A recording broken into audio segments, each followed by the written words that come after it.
আল্লাযীনা আমানু ওয়া কানু ইয়াত্তাকুন। আমার বন্ধু যদি হতে চাও তাহলে 1 নম্বরে তোমাকে ঈমান আনতে হবে, 2 নম্বর তোমার মধ্যে তাকওয়া অর্জন করতে হবে। এটা যদি অর্জন করতে পারো তাহলে বুঝে নাও তুমি আল্লাহর বন্ধু হয়ে গিয়েছো।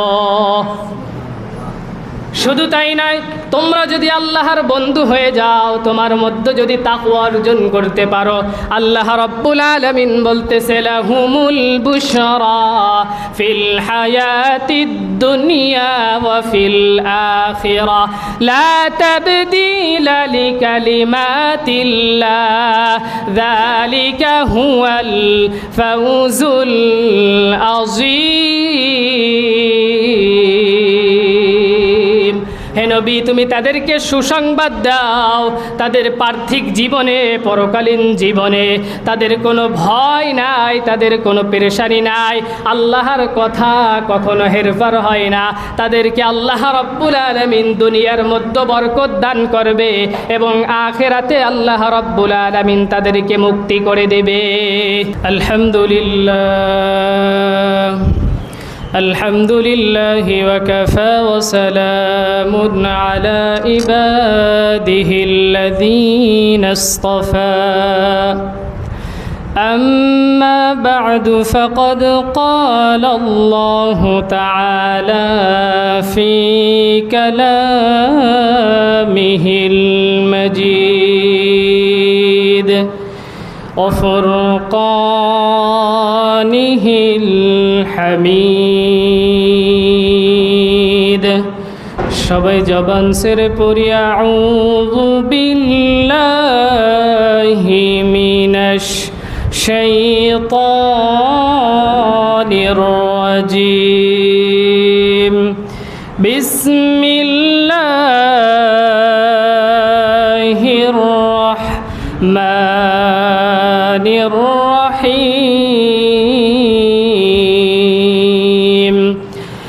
আলা ইন্না আউলিয়া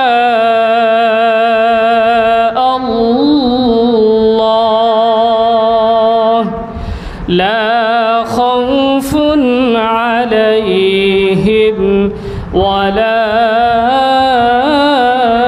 হুম ইয়াহজানুন।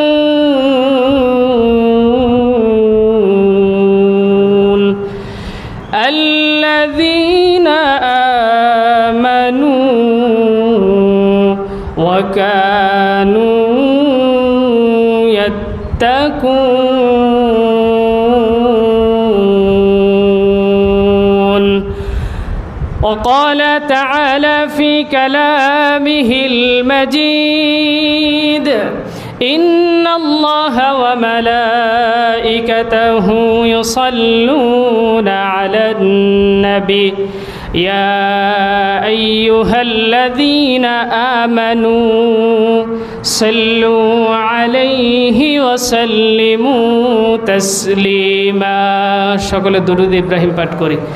اللهم صل على محمد وعلى آل محمد كما صليت على إبراهيم وعلى آل إبراهيم إنك حميد مجيد।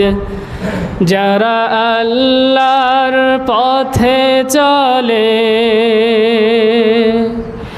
আল্লাহর কথা বলে,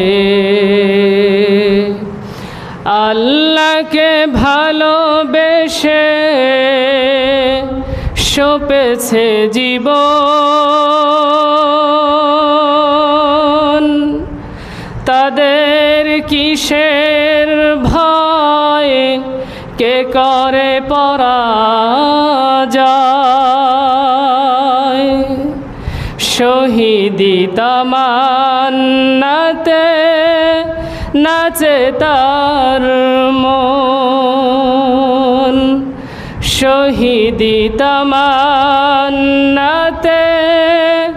নাচে তার মন।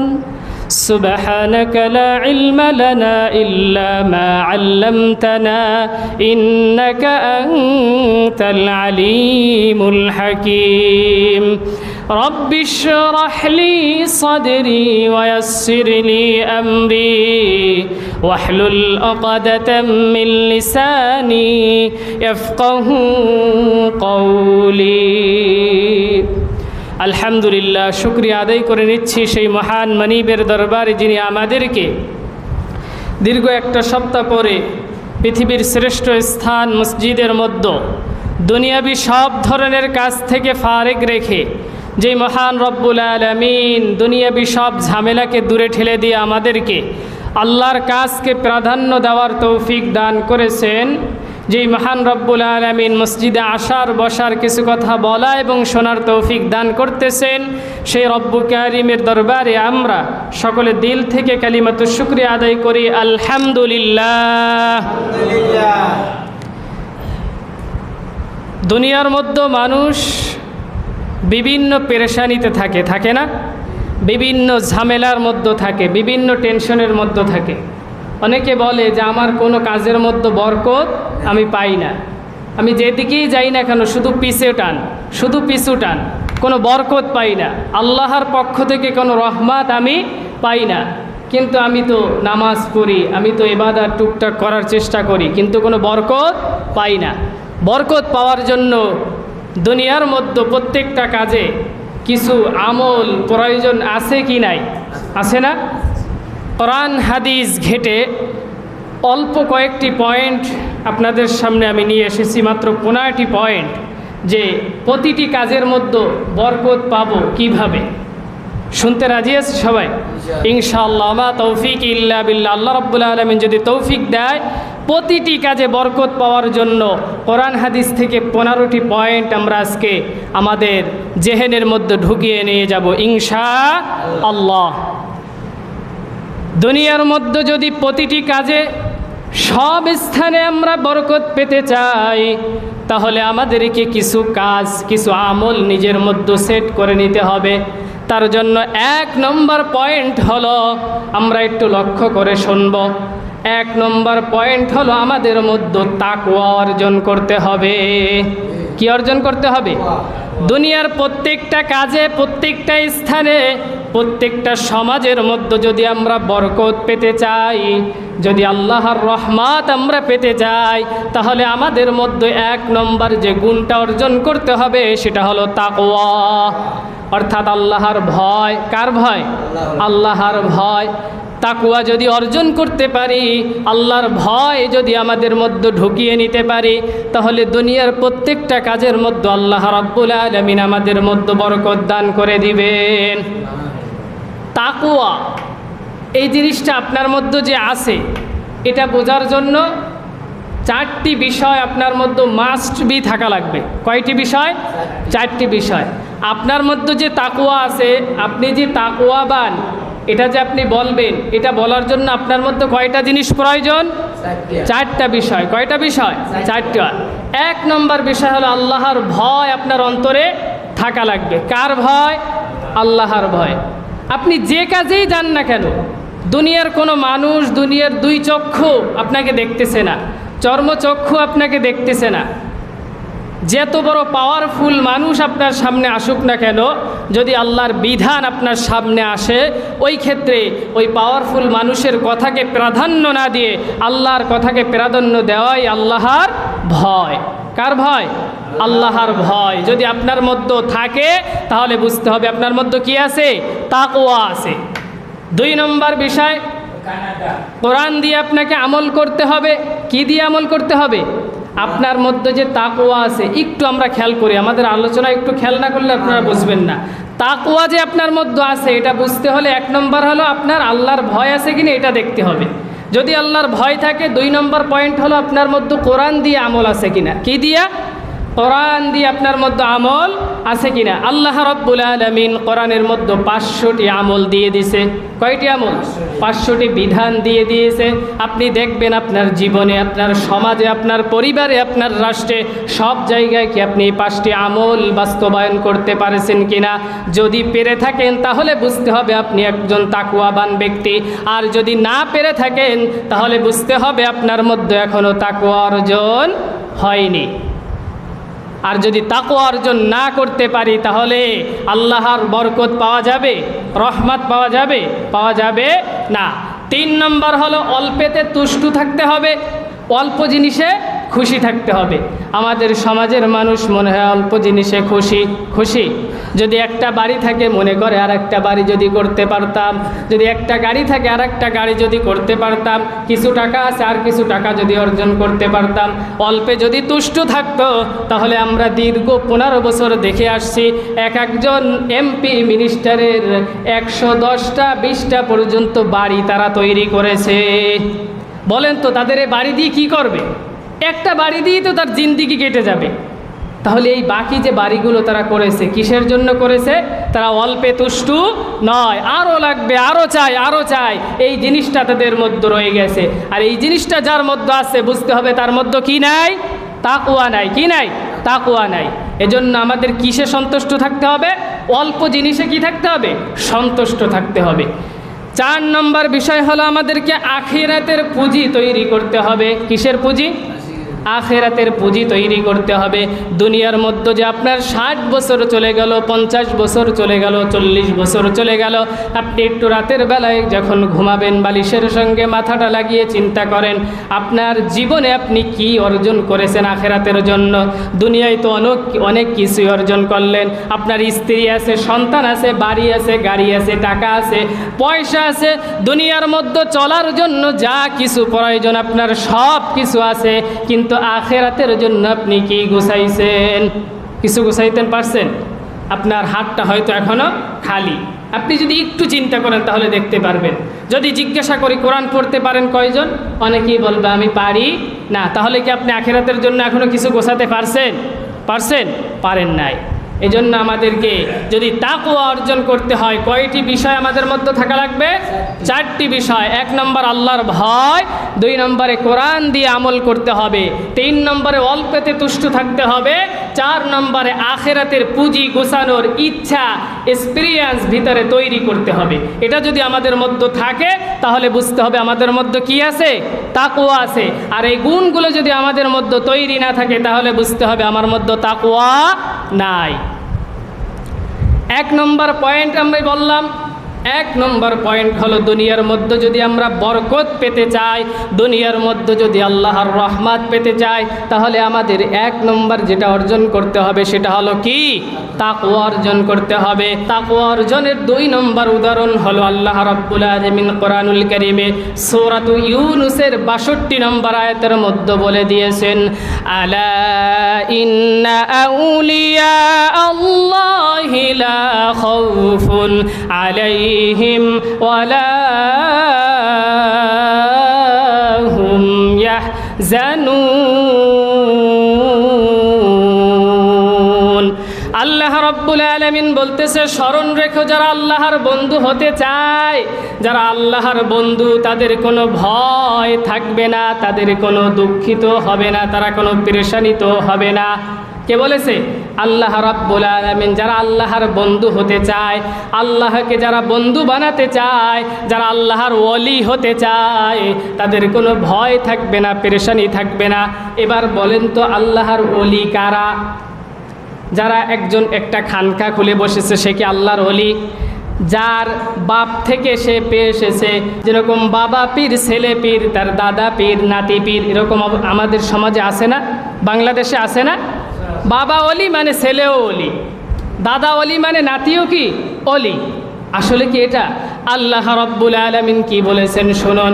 আল্লাহ বলতেছে যারা আল্লাহর ওলি হবে তাদের কোনো ভয় নাই, তাদের কোনো পেরেশানি নাই। কিন্তু আল্লাহর ওলি কারা এটা জানতে হবে না আমাদেরকে। আল্লাহ রাব্বুল আলামিন বলতেছে যারা আল্লাহর ওলি হতে চায় তাদের মধ্যে 2টি গুণ প্রয়োজন। কয়টি গুণ? দুইটি গুণ প্রয়োজন।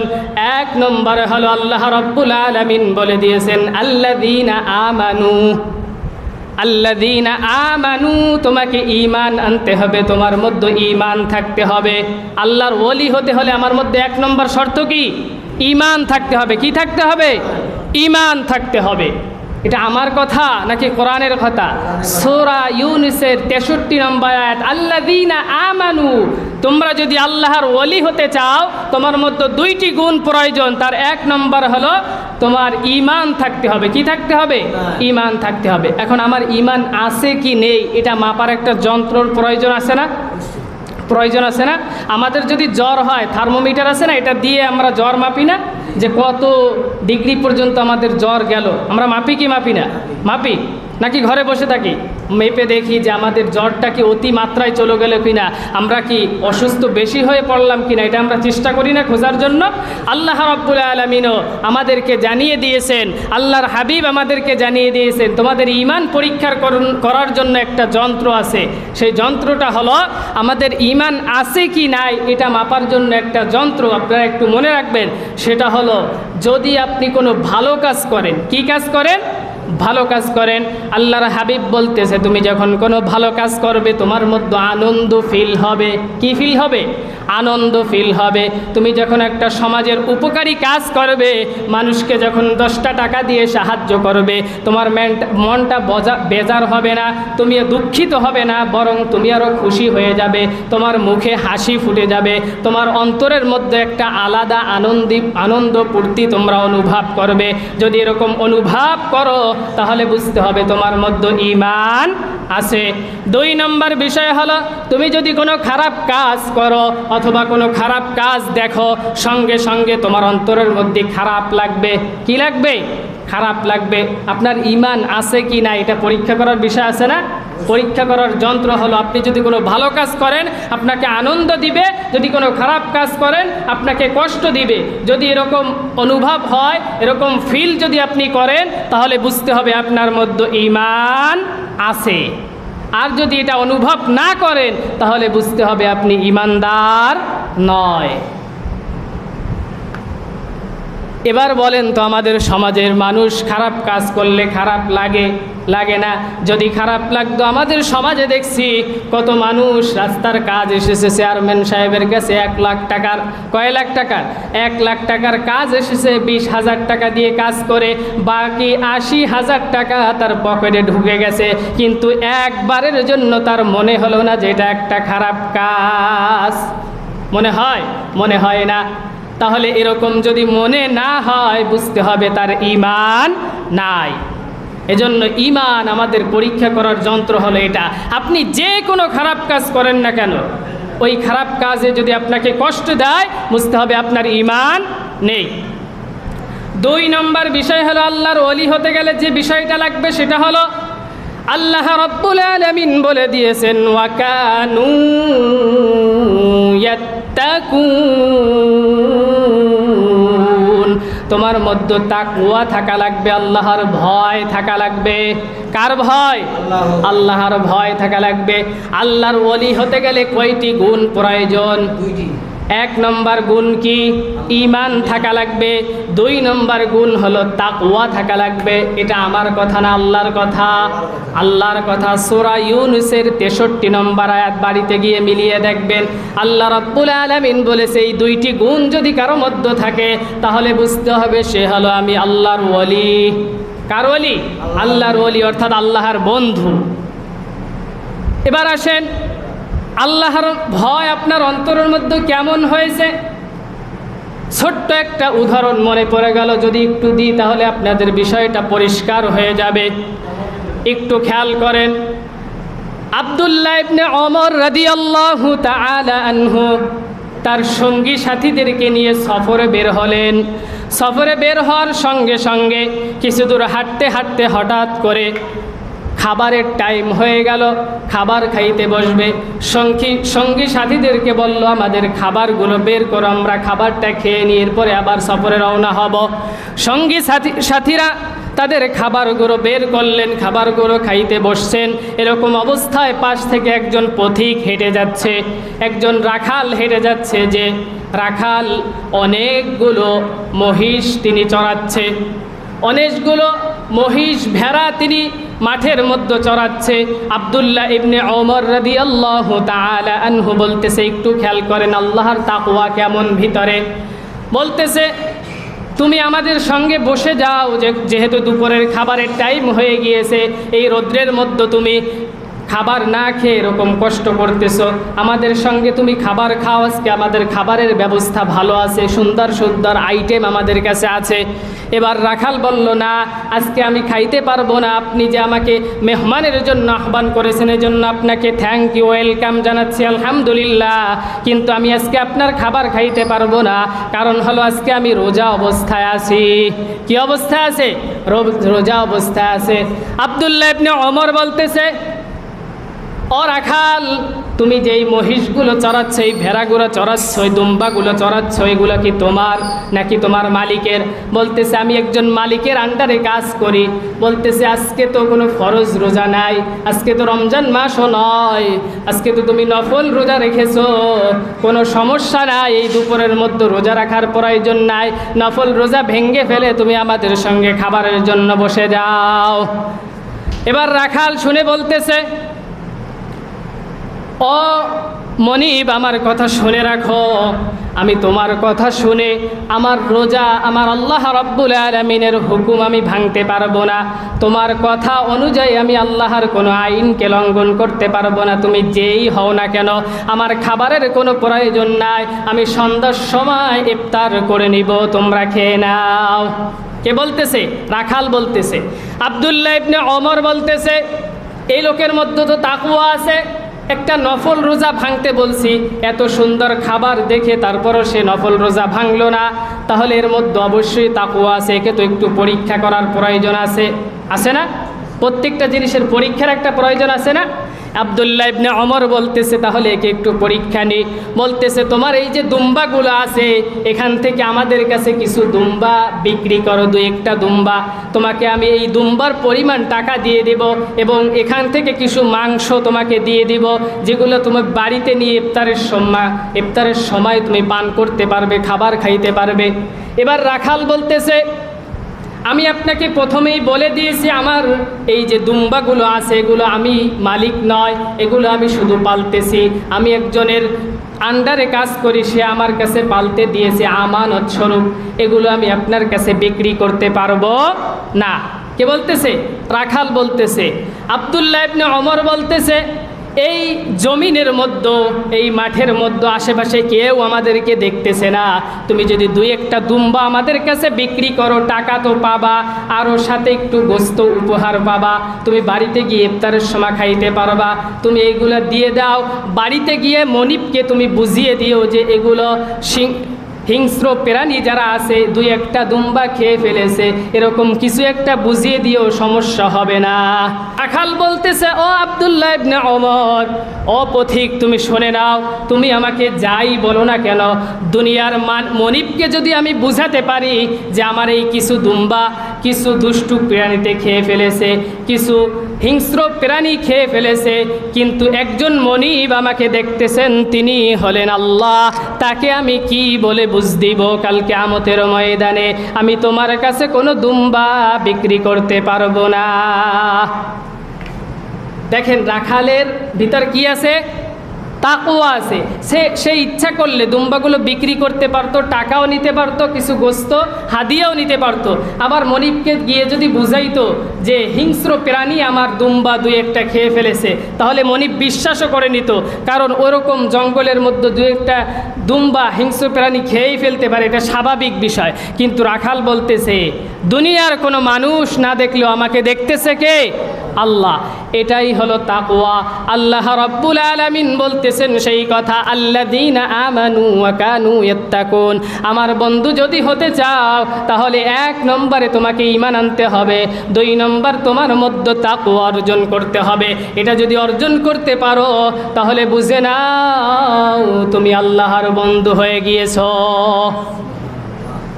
শুধু তাই নয়, তোমরা যদি আল্লাহর বন্ধু হয়ে যাও, তোমার মধ্যে যদি তাকওয়া অর্জন করতে পারো, আল্লাহ রাব্বুল আলামিন বলতেছে লাহুমুল বুশরা ফিল হায়াতিদ দুনিয়া ওয়া ফিল আখিরাহ লা তাবদীলা লিকালিমাতিল্লাহ যালিকা হুয়াল ফাউজুল আযীম। হে নবী, তুমি তাদেরকে সুসংবাদ দাও, তাদের পার্থিব জীবনে, পরকালীন জীবনে তাদের কোনো ভয় নাই, তাদের কোনো পেরেশানি নাই, আল্লাহর কথা কখনো হেরফার হয় না। তাদেরকে আল্লাহ রাব্বুল আলামিন দুনিয়ার মধ্যে বরকত দান করবে এবং আখিরাতে আল্লাহ রাব্বুল আলামিন তাদেরকে মুক্তি করে দেবে। কে বলেছেন? আল্লাহ রাব্বুল আলামিন। ভিতরে কি অর্জন করতে পারলে? তাকওয়া। কি অর্জন করতে হবে? তাকওয়া অর্জন করতে হবে। তাহলে আল্লাহর ওলি হয়ে যেতে পারবো, দুনিয়ার সকল কাজের মধ্যে আমরা বরকত হাসিল করতে পারবো। তাহলে দুনিয়ার সব কাজের মধ্যে যদি বরকত অর্জন করতে চাই, 1 নম্বর যে পয়েন্টটা আমি আপনাদের সামনে আরজ করলাম সেটা কি?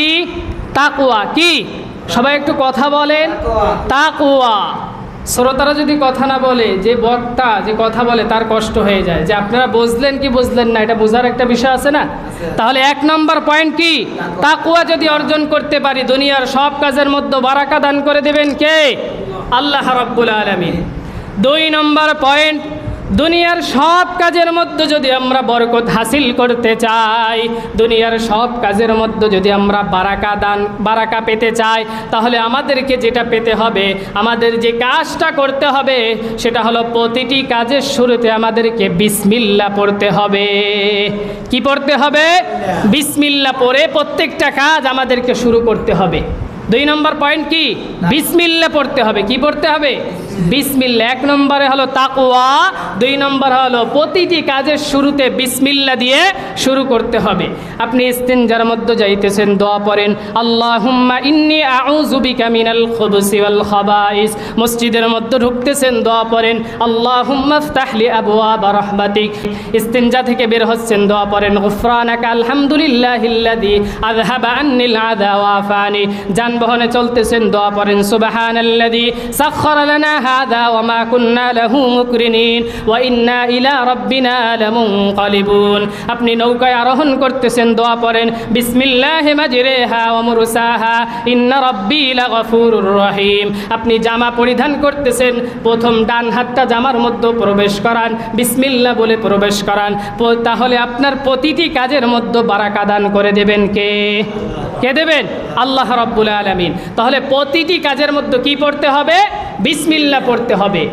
কিছু মানুষ আমাদের সমাজ থেকে বিসমিল্লাহ উঠিয়ে দিতে গিয়ে আজকে তারাই সমাজ থেকে উঠে গেছে। কিছু নেতারা চাইছিল বিসমিল্লাহ উঠিয়ে দেওয়ার জন্য। বিসমিল্লাহ এটা কেমন শব্দ? এটা চলে না। নারায়ে তাকবীর এটা নির্দিষ্ট কোনো দলের স্লোগান, এটা আমাদের সমাজের মধ্যে কি চলে না। জিহাদের আয়াত এটা 1400 বছর আগের আয়াত, এগুলো এখন বর্তমান সমাজে চলে না। আল্লাহর আইনকে যারা উঠিয়ে দিতে চেয়েছিল, আল্লাহ রাব্বুল আলামিন তাদেরকে সমাজ থেকে তাড়িয়ে দিয়েছে, ঠিক কি না? এজন্য আল্লাহর জমিন থেকে আল্লাহর আইন কখনো বাদ দেওয়া সম্ভব নয়। তুমি মানো না এটা ভিন্ন কথা, কিন্তু তুমি যখন অস্বীকার করবে, যখন তুমি এটা সমাজ থেকে উঠিয়ে দিতে চাইবে, আল্লাহ রাব্বুল আলামিন তখন আর বরদাস্ত করবে না, তোমাকেই সমাজ থেকে উঠিয়ে দিবে। আমাদের সমাজে যারা যখন চেয়ারে থাকে, তারা তখন কিসে থাকে? গিয়ারে থাকে। চেয়ারে বসে ক্ষমতার অপব্যবহার করে, ইসলামের বিরোধিতা করা শুরু করে। চেয়ারে বসলে ক্ষমতা পেলে ইসলামকে কি করবে আর দিশা পায় না, এটা উঠাতে হবে, ওটা উঠাতে হবে। নিজেদের বাপ দাদার বিভিন্ন সিস্টেম চালু করার জন্য তারা উঠে পড়ে লেগে যায়। এরকম সিস্টেম তারা চালু করার চেষ্টা করে, কিন্তু এরকম যখন করতে করতে অধিক মাত্রা পরিমাণ তারা বেড়ে যায়, আল্লাহ রাব্বুল আলামিন তাদেরকে সমাজ থেকে কি করে দেয়? বের করে দেয়। এই সমাজটা বুঝতে হবে। এই বাংলার জমিনে অলিয়া উলিয়ার দ্বারা ইসলাম এসেছে, এখানে পীর মাশাইখ দ্বারা ইসলাম এসেছে। এখান থেকে ইসলাম বিদায় করা এত সম্ভব নয়। এখান থেকে যারাই ইসলামকে দড়িয়ে দিতে চাবে, ইসলামকে যারাই উঠিয়ে দিতে চাবে, বিসমিল্লাহকে যারা উঠিয়ে দিতে চাবে, আল্লাহ রাব্বুল আলামিন তাদেরকে এই জমিন থেকে নাস্তানাবুদ করে ছেড়ে দিবে। এটা আমরা দীর্ঘদিন দেখেছি না? 8 মাস 7 মাস আগে আমরা এটা দেখেছি নিজের চোখে। এজন্য আমাদের সাবধান হয়ে যেতে হবে। আলেমদের সঙ্গে কখনো চোখ রাঙ্গানি দেওয়া যাবে না, তাদের সঙ্গে খারাপ আচরণ করা যাবে না।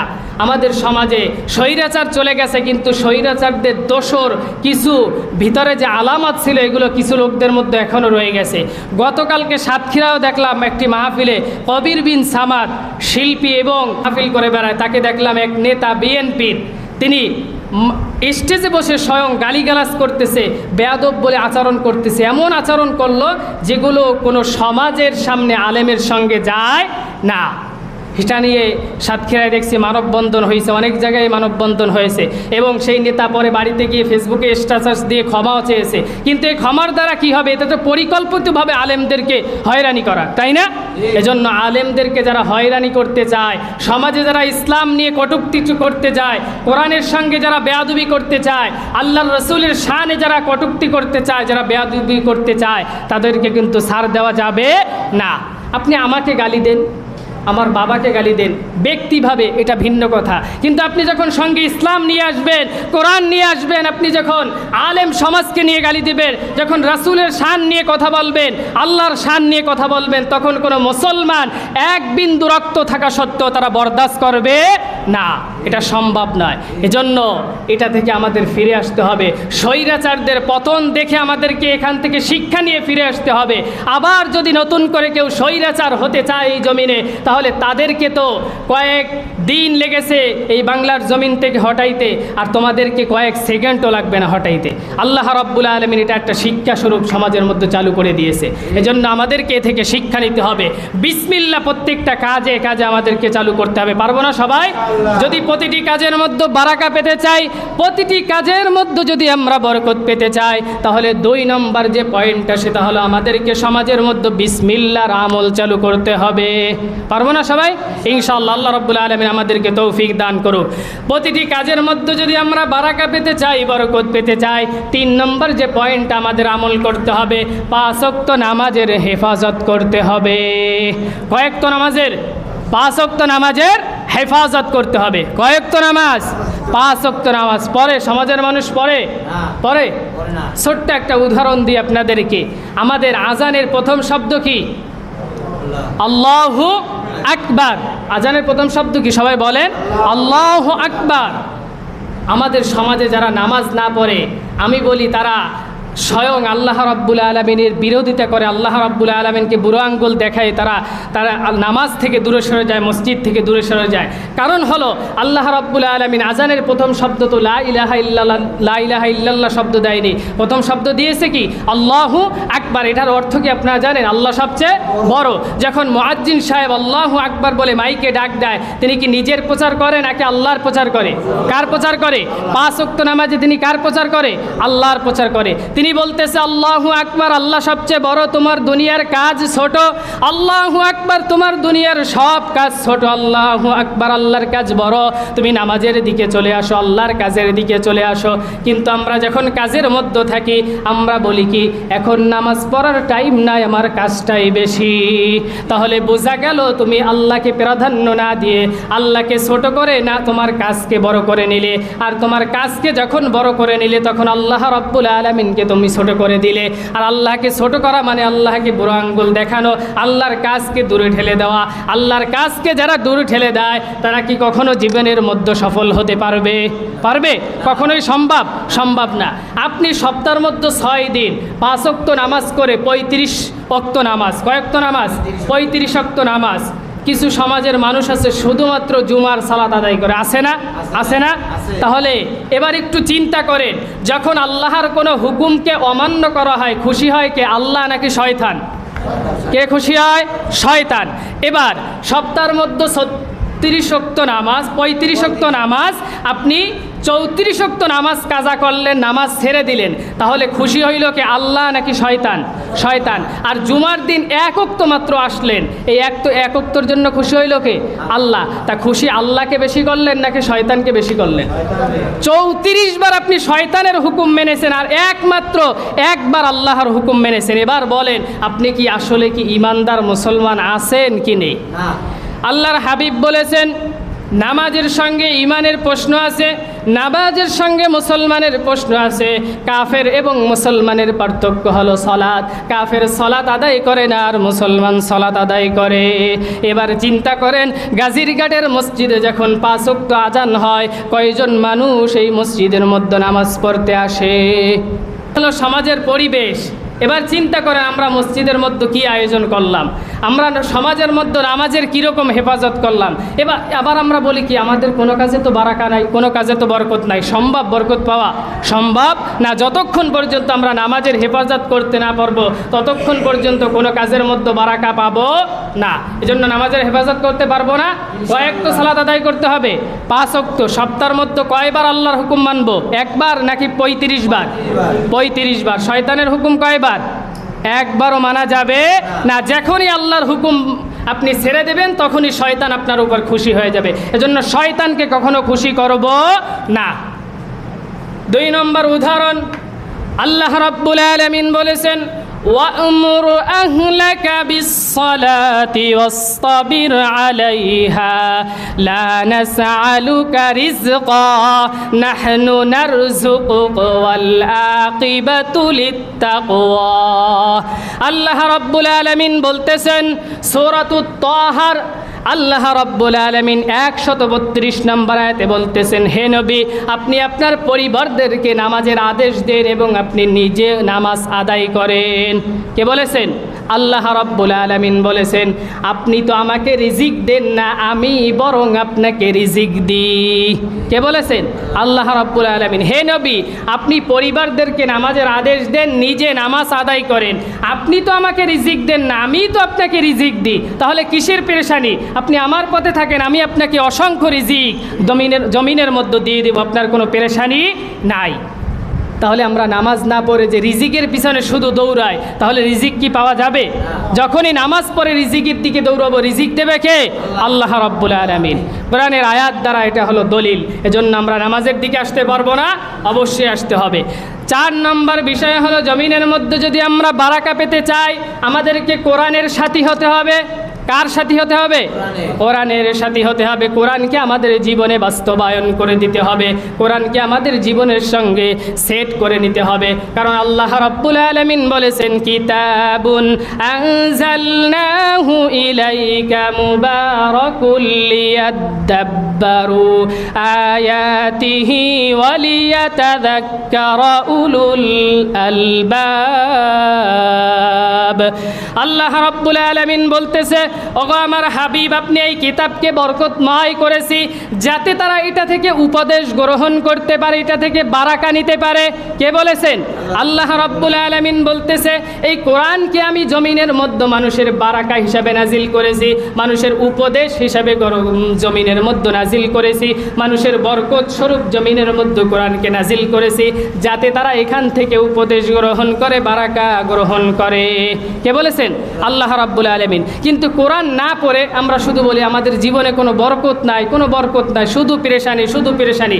কখনো বরকত পেতে পারবো যদি কোরআনের সংস্পর্শে যদি না আসি? সম্ভব। একটা ছোট্ট একটা উদাহরণ দিই। একটি রেল, একটি কাঠ, যে কাঠগুলো আমাদের জমিনের মধ্যে পড়ে থাকে না? সুন্দর সুন্দর কাঠ আমাদের পায়ের তলে, আমাদের সামনে পড়ে থাকে। আমরা কি এগুলোকে কখনোই সালাম করি না? ছোট্ট একটা কাঠের টুকরা আপনার সামনে পড়ে আছেন, আপনি সব সময় এরপর দিয়ে হেঁটে যান, কখনো সালাম করেন না। কিন্তু হঠাৎ করে একদিন কাঠটা ধুয়ে এনে আপনি কোরআনের জন্য একটি রেল তৈরি করলেন, কোরআন পড়ার জন্য। কোরআনের সঙ্গে যখন মিশালেন, বলেন তো এবার ওই রেলের সঙ্গে যদি আপনার পাও লাগে, আপনি সালাম করবেন কি করবেন না? করবেন। আগের বার করেন নাই কেন? কোরআনের সঙ্গে লাগে নাই। এবার করছেন কেন? কোরআনের সঙ্গে লেগেছে। এবার বলেন তো, কোরআনের সঙ্গে যেই রেলটা লাগার কারণে রেলের একটা কাঠের টুকরার যদি আল্লাহ রাব্বুল আলামিন সম্মান বাড়িয়ে দিতে পারে, সামান্য একটা কাপড়ের টুকরা যদি কোরআনের সঙ্গে লাগার কারণে আল্লাহ রাব্বুল আলামিন সম্মান বাড়িয়ে দিতে পারে, আপনার আমার মতো পৃথিবীর মধ্যে শ্রেষ্ঠ মাখলুকাত মানুষ হয়ে আমরা যদি কোরআনের সঙ্গে লাগি, আমাদের সম্মান কি আল্লাহ রাব্বুল আলামিন বাড়িয়ে দিতে পারেন না? পারেন। আল্লাহ রাব্বুল আলামিন জীবনে বারাকা দিতে পারেন না? অবশ্যই পারেন। কিন্তু আমরা কোরআনের সঙ্গে লাগতে চাই না, কোরআনকে সব জায়গায় নিতে চাই না, শুধুমাত্র মসজিদের মধ্যেই রেখে দিতে চাই, শুধুমাত্র আমলের ক্ষেত্রেই ব্যবহার করতে চাই, সমাজে ব্যবহার করতে চাই না, রাষ্ট্রে ব্যবহার করতে চাই না। সমাজ এটা দিয়ে চালানো যাবে না, কারণ এটা দিয়ে যখনই সমাজ চালাতে যায় তখনই আমাদের সমস্যা হয়ে যায়, আমাদের পকেটে টাকা ঢোকে না, আরও পকেট থেকে টাকা বের হয়ে আসে। এজন্য আমরা কোরআনকে সব জায়গায় লাগাতে চাই না। কোরআনকে যতদিন পর্যন্ত এই সমাজে আমরা বাস্তবায়ন করতে না পারবো, সব স্থানে নিতে পারবো, ততদিন পর্যন্ত জীবনে কখনো বারাকা পেতে পারবো না। যদি জীবনে বরকত পেতে চাই তাহলে কি করতে হবে? কোরআনের সঙ্গে আমাদের জীবনকে কি করতে হবে? রাঙাতে হবে। সবাই পারবো তো ইনশাআল্লাহ? জীবনের মধ্যে যদি সব স্থানে বারাকা পেতে চাই, 5 নম্বর যে বিষয়টা করতে হবে সেটা হলো আমাদেরকে সালামের প্র্যাকটিস করতে হবে। কিসের প্র্যাকটিস? সালামের প্র্যাকটিস করতে হবে। কারণ আল্লাহ রাব্বুল আলামিন বলেছেন, ওয়া ইযা হুয়িতুম বিতাহিয়াতিন ফাহাইয়ু বিআহসানা মিনহা আও রুদ্দুহা। যখন তোমাদেরকে কেউ অভিবাদক জানায়, তোমাদেরকে যখন কেউ সালাম দেয়, তোমরাও তাদেরকে তার ওই স্বরূপ অভিবাদক জানাও, তাদেরকে ওই পরিমাণ সালাম জানাও।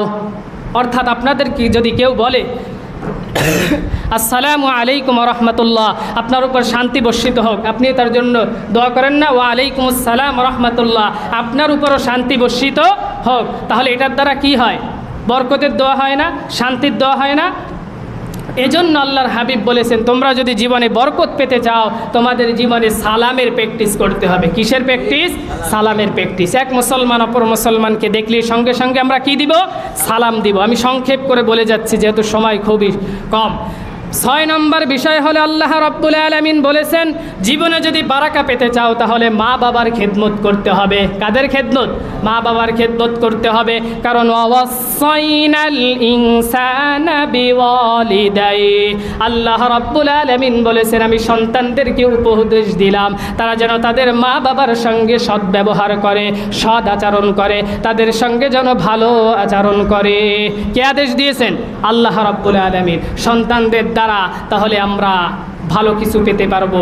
সন্তানদেরকেও যদি কিছু উপদেশ দিই, সন্তানরাও যদি আমাদের কাছ থেকে সুন্দর খেদমত দিতে পারে, তাহলে উভয়ের মধ্যে একটা বন্ডিং সৃষ্টি হবে, একটা ভালো মহাব্বত সৃষ্টি হবে। না হলে এই সমাজের মধ্যে আস্তে আস্তে দেখবেন বড় লোকের বাবা মা যখন একটু বিরুদ্ধ হয়ে যায়, বৃদ্ধাশ্রমে চলে যায় না? অনেকের বাবা মা বৃদ্ধাশ্রমে চলে যায়, কারণ কি? আসলে এই সন্তানকে ভালো কিছু শেখাতে পারে না। এই জন্য আমি বাবা মাদেরকে উপদেশ দেব, আপনারা সন্তানদেরকে সর্বপ্রথম দুনিয়ার যে শিক্ষাই দেন না কেন, সর্বপ্রথম একটা শিক্ষা দেবেন, সেটা হলো কিসের শিক্ষা? কোরআনের শিক্ষা। আপনি যদি আপনার সন্তানকে কোরআনের শিক্ষা দিয়ে দেন, সন্তান যদি উকিলও হয় ভালো একজন উকিল হবে, সে কখনো অন্যায় করবে না। সে যদি ব্যারিস্টার হয় ভালো ব্যারিস্টার হবে, সে কখনো অন্যায় করবে না। কারণ আল্লাহ রাব্বুল আলামিন প্রত্যেকটা আদেশের ব্যাপারে কোরআনুল কারিমে বলে দিয়েছেন না? এজন্য সন্তানদেরকে কোরআনের শিক্ষা দিব, সন্তানরাও আমাদেরকে ভালো খেদমত করবে। পারবো না সবাই? ইনশাআল্লাহ। এবং আল্লাহ রাব্বুল আলামিন বলেছে, জীবনে যদি বারাকা পেতে চাই সকাল সকাল কাজে বের হয়ে যেতে হবে। কিসে বের হতে হবে?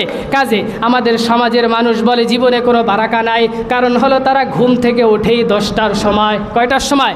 10টার সময় ঘুম থেকে ওঠা যাবে না। আপনি রাতের বেলা উঠে তাহাজ্জুদের সালাত আদায় করেন, ফজরের সালাত আদায় করেন, জমিনের মধ্যে ছড়িয়ে পড়েন।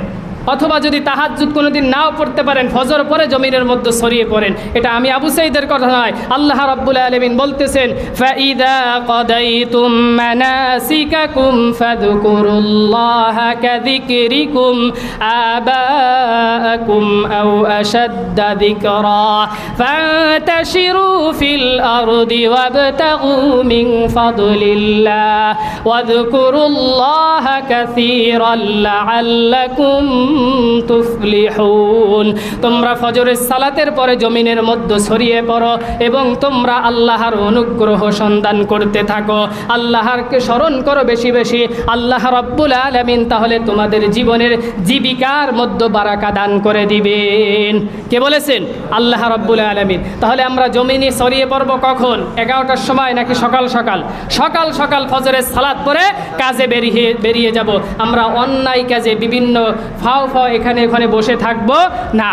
আল্লাহর উপর ভরসা করে বেরিয়ে যাবে, আল্লাহ রাব্বুল আলামিন আমাদেরকে বারাকা দান করবে। 8 নম্বর বিষয়, আমরা যদি জীবনে বারাকা পেতে চাই তাহলে সর্ব অবস্থায় আল্লাহ রাব্বুল আলামিনের পরে তাওয়াক্কুল করতে হবে। কার উপর তাওয়াক্কুল করতে হবে?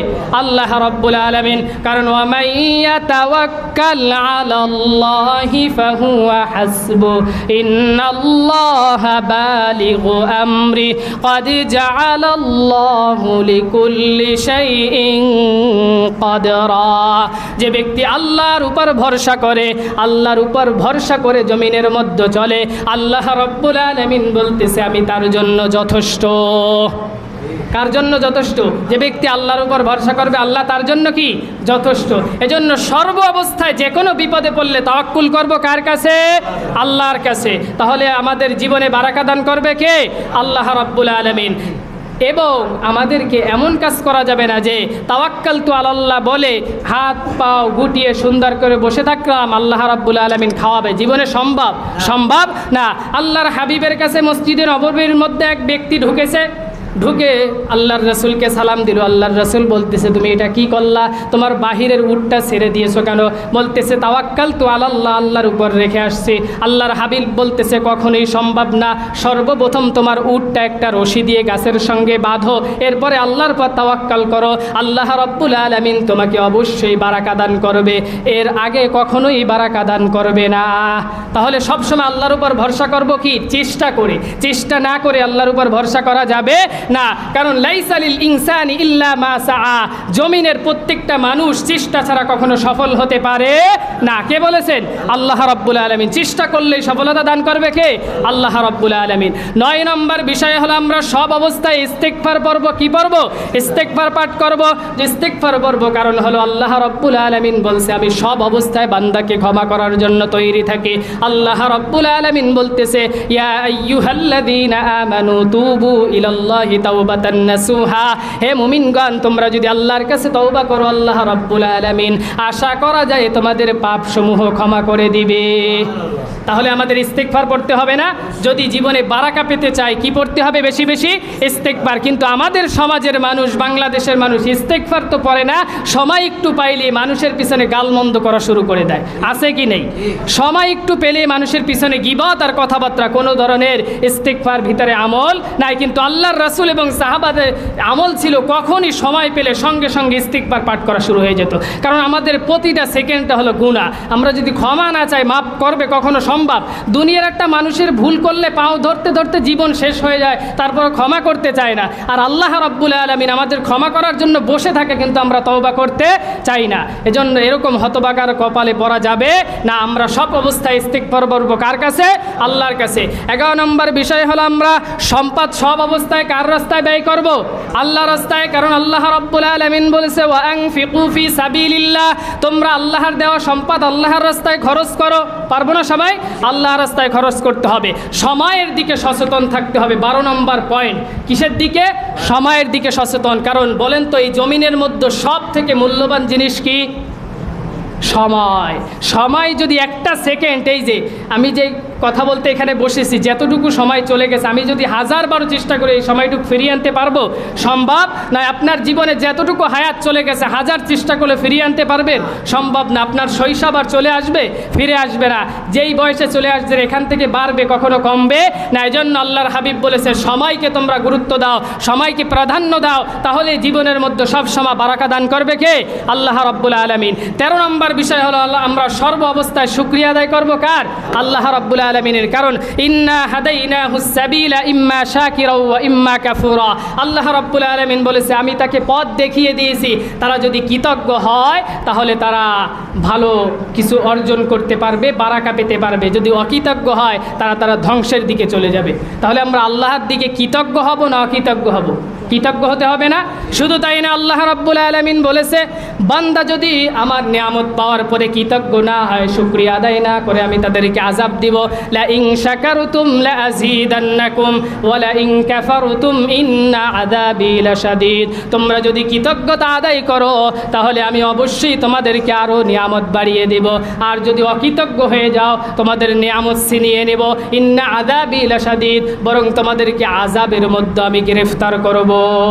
এজন্য সর্ব অবস্থায় শুকরিয়া আদায় করব কার? আল্লাহ রাব্বুল আলামিন। যদি জীবনে বারাকা পেতে চাই, 14 নম্বর পয়েন্ট, বরকতময় স্থানগুলো আমরা খুঁজে খুঁজে সেখানে যেতে হবে। পারবো না সবাই? বরকতময় স্থান কি? জমিনের মধ্যে সব থেকে বরকতময় স্থান হলো মসজিদ। কি? মসজিদ। মসজিদে যখনই নামাজের স্থান হয়ে যাবে, সময় হয়ে যাবে, সঙ্গে সঙ্গে দুনিয়ার সব কাজকে প্রাধান্য না দিয়ে আমরা আল্লাহর হুকুমকে প্রাধান্য দিয়ে মসজিদে চলে আসবো। পারবো তো? শয়তানকে খুশি করানো যাবে না। যদি পারি তাহলে জীবনে বারাকা দান করবে কে? আল্লাহ রাব্বুল আলামিন। শবে কদরের রাতে, শবে বরাতের রাত্রে, তারপরে মাহে রমজান মাসে বিভিন্ন এরকম দামি দামি যত রাত আছে, দামি দামি যত দিন আছে, এই দিনগুলোতে বেশি বেশি আল্লাহর কাছে চাইতে হবে, মসজিদে এসে বসে থাকতে হবে। পারবো না সবাই? ইনশাআল্লাহ। 15 নম্বর যে বিষয়টা একদম শেষ, আখেরি পয়েন্ট, আল্লাহ রাব্বুল আলামিন বলেছে সব সময় যদি তোমরা জীবনে বারাকা পেতে চাও আমার কাছে বরকতের দোয়া করতে হবে। কিসের দোয়া? বরকতের দোয়া করতে হবে। আল্লাহ রাব্বুল আলামিন বলতেছেন সূরা বাকারার 201 নম্বর আয়াত, রব্বানা আতিনা ফিদ দুনিয়া হাসানাতাও ওয়া ফিল আখিরাতি হাসানাতাও ওয়া কিনা আযাবান নার। তোমরা আমার কাছে দোয়া করো, আল্লাহ আমাদেরকে দুনিয়ার মধ্যে কল্যাণ দান করুন, আখিরাতে কল্যাণ দান করুন, ওয়া কিনা আযাবান নার, এবং জাহান্নামের আযাব থেকে আমাদেরকে রক্ষা করুন। তাহলে বারাকার দোয়া করতে পারবো না আমরা? আল্লাহ রাব্বুল আলামিন 15টি আমল করে জীবনে বারাকা অর্জন করার তৌফিক দান করুন। আখির দাওয়ানা আলহামদুলিল্লাহি রাব্বিল আলামিন। সুবহানাকাল্লাহুম্মা বিহামদিকা আস্তাগফিরুকা ওয়া আতুবু ইলাইক।